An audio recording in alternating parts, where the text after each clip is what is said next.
Karen, president of the Maplewood Hills HOA, was notorious for her absurd power plays, fining neighbors for mailbox fonts, banning pool toys, and policing flower beds with military precision. But no one expected her authority fantasy to invade a hospital maternity ward. That night, Erin was in active labor when Karen barged into the delivery floor.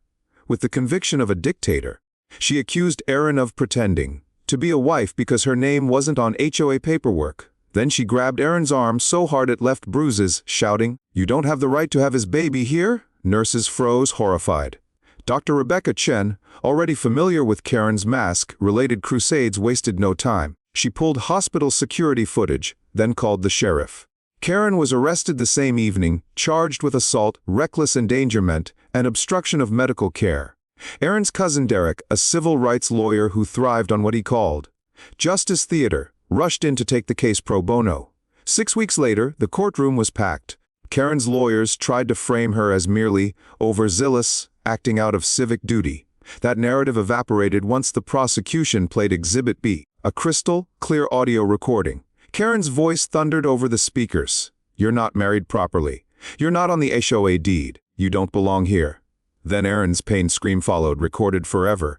The jury gasped. The judge's expression hardened to disgust. When Karen doubled down, claiming HOA authority extended to community, adjacent facilities like hospitals, the judge actually laughed before handing down a blistering ruling. Verdict: guilty on all counts. Sentence: 6 months house arrest with an ankle monitor. 10,000 fine, 300 hours of community service serving mothers, mandatory therapy, and a lifetime ban from healthcare volunteering. Derek immediately filed the civil suit, unveiling a history of Karen's abuse of power.